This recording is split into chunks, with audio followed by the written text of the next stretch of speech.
فجر کے وقت پاکستانی گاؤں کی خاموش گلی مٹی کے گھر ایک بھوکا نوجوان مزدور خالی ہاتھ بیٹھا ہے۔ وہ نوجوان پیٹ پر ہاتھ رکھے مایوسی سے زمین دیکھ رہا ہے، آنکھوں میں تھکن اور بے بسی۔ دور سے 100 یہ old man, thin and physically weak, fragile body, living pure white bed, wearing a green Islamic robe, wrinkled face, deeply calm and spiritually powerful eyes. A silent aura of divine wisdom and mercy surrounding ہم آہستہ آہستہ گلی میں نمودار ہوتا ہے۔ درویش کی موجودگی سے فضا میں سکون، نرم روشنی اور وقار پھیل جاتا ہے۔ نوجوان نظریں اٹھا کر درویش کو دیکھتا ہے، اس کی آنکھوں میں سوال مگر زبان خاموش۔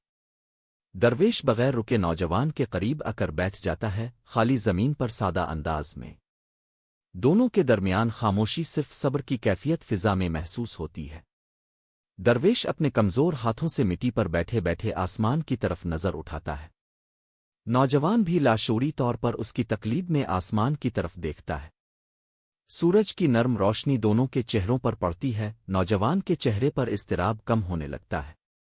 درویش اپنی جھولی کھولتا ہے، اس میں کچھ بھی نہیں، خالی پن واضح۔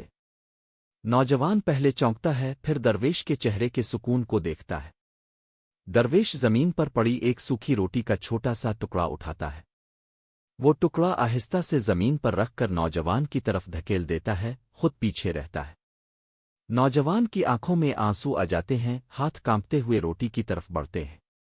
وہ لمحہ بھر رک کر درویش کو دیکھتا ہے، پھر روٹی کا ٹکڑا اٹھاتا ہے۔ نوجوان آہستہ آہستہ کھاتا ہے، اس کے چہرے پر شکر اور سکون ابھرنے لگتا ہے۔ درویش خاموشی سے مسکراتا ہے، آنکھوں میں رحمت اور اطمینان۔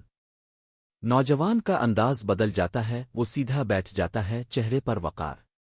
اب وہ درویش کو روٹی کا بچا ہوا حصہ پیش کرتا ہے۔ درویش نرم اشارے سے انکار کرتا ہے، نگاہ آسمان کی طرف۔ نوجوان روٹی واپس رکھ کر سر جھکا لیتا ہے، دل میں